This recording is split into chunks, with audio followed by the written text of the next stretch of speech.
Ce jeudi à la Cité de l'Union africaine, le président de la République, garant du bon fonctionnement des institutions, a présidé une réunion interinstitutionnelle en vue de passer en revue la situation générale du pays. Les chefs de 4 institutions de la République, le président de l'Assemblée nationale Vital Kamerhe, du Sénat Sama Lukonde, la première ministre Judith Suminwa et le président du Conseil supérieur de la magistrature, Dieudonné Kamuleta, ont tous pris part à la réunion interinstitutionnelle présidée ce jeudi 12 octobre à la Cité de l'Union africaine par le chef de l'État, Félix Antoine Tshisekedi Tshilombo. Ils ont débattu pendant plus de 3 heures autour de la première institution du pays garant de la nation des questions d'intérêt national relevant des domaines économiques, sociaux et sécuritaires.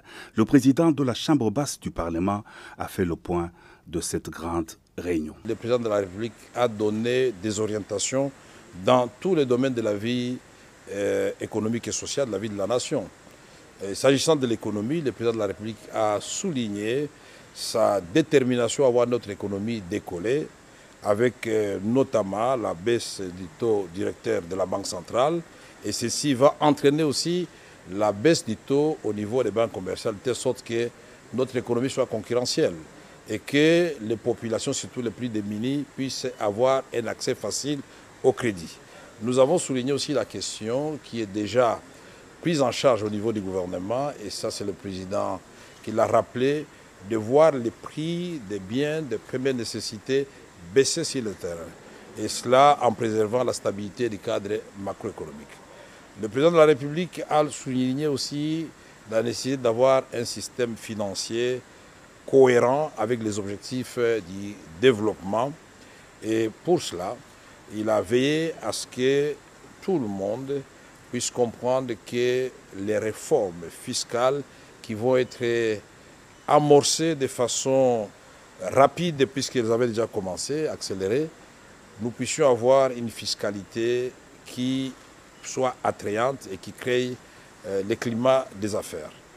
Et dans cette perspective, le président parlait aussi de la justice sociale en ce qui concerne la fiscalité. Il ne faut pas que les plus petits payent pour plus que les plus grands. Une justice sociale qui puisse remettre chaque citoyen au niveau de ses obligations vis-à-vis de l'État. Nous avons aussi suivi les orientations du président de la République en ce qui concerne des mesures d'assainissement sous forme de loi, notamment les codes agricoles, pour rendre notre secteur agricole attractif.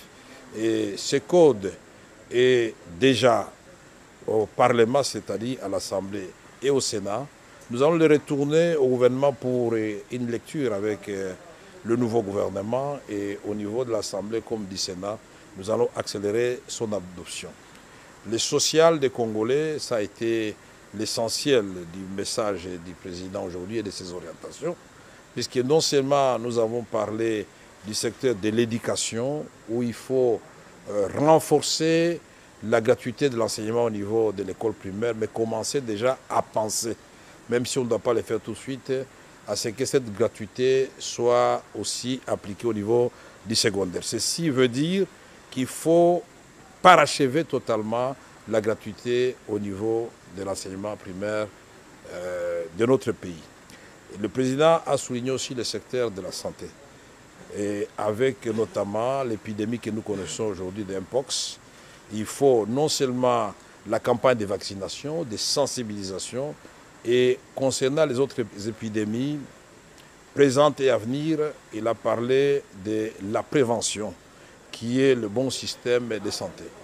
Nous avons aussi abordé et suivi le président de la République ses orientations en ce qui concerne le secteur judiciaire.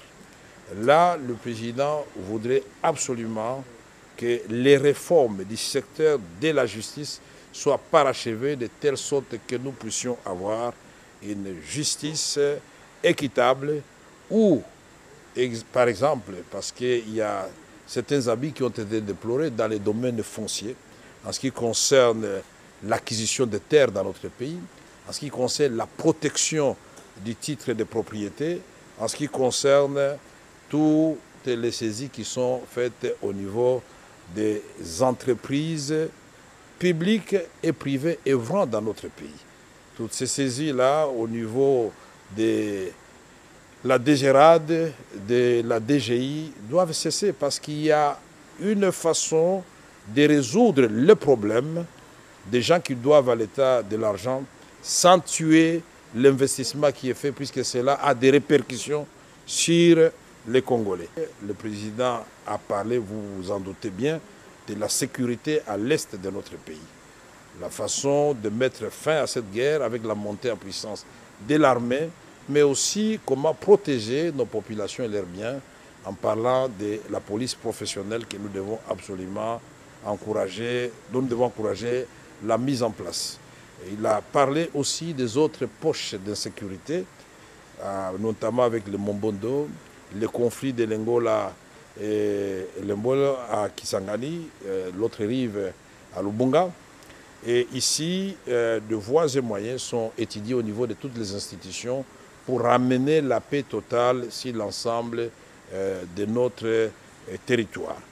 Le président de la République n'a pas oublié de discuter avec les différents chefs de corps de la question du parachèvement du processus électoral. Vous le savez très bien dans le Kwilu, vous le savez bien dans le Nord-Ubangi, et certains comme Kwamutu, il a dit même, nous ne devons pas oublier que Rutshuru et Massissi font toujours partie de la République démocratique du Congo. Et donc un calendrier clair sera donné par la CENI pour que ces élections puissent avoir lieu. Ici, la question des conseillers communaux a été soulignée. Et les instructions claires et les orientations nous ont été données par le président de la République pour voir comment ces conseillers communaux vont coexister d'abord avec les bourgmestres qui sont là et ensuite avec les bourgmestres qui eux-mêmes vont élire. Il s'est agi de la première réunion interinstitutionnelle présidée par le chef de l'État, conformément à l'article 69 de la Constitution reconnaissant au président de la République les prérogatives de veiller au fonctionnement harmonieux de toutes les institutions de la République.